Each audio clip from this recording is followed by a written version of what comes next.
one thing I just want to raise here, if people have questions about, it's really interesting to see, I call it a tale of two Seans.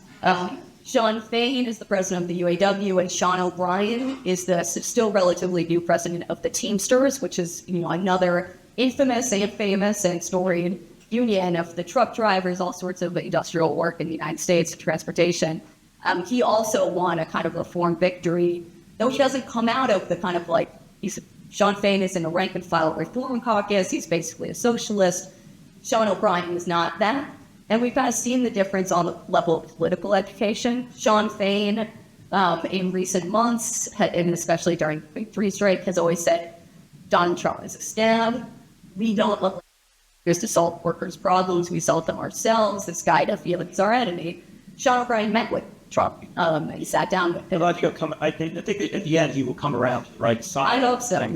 But I think it's just an interesting thing to think about. Like, what would it look like when you're saying try harder? And I know you were giving him a hard time, but what does it look like to seriously try to intervene and actually speak to your own membership when you know that Trump supports? And to do that internal education. And to do that internal education, I think that's a really interesting topic. Where I let you go here, that. We pumped the UAW in a big way. Yeah. It is important to know that the Teamsters also had a victory this year. And so did SAG-AFTRA, although it was a complex one. Yes. And so WGA, much more straightforward. Yes, two of the Hollywood unions struck for over 100 days each, the actors and the writers. I spent a lot of time out with them in Los Angeles and New York, so they talk. And so for labor, just to close this out, for labor in America, this is I've been covering labor for a very long time. This is the first year I could actually look back at it and say, labor looks like it's kind of a winning bunch, because historically labor's argument was, the capitalist class is beating us down, our factories are being closed, we're losing everywhere, join us. And it wasn't a very appealing message. Now, I think I'll close where I opened, which is on the break.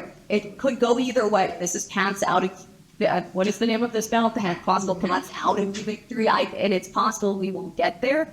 And I think this is just a real make or break moment as the tight labor market eventually subsides in the United States, as a possible Trump presidency looms, as we lose labor law. There's this real question of, is this actually going to be the moment that existing unions and the workers who are not already in them but want them works? And if not, what are the lessons workers will take? I think we know, and we're seeing in Germany. And so I'll there.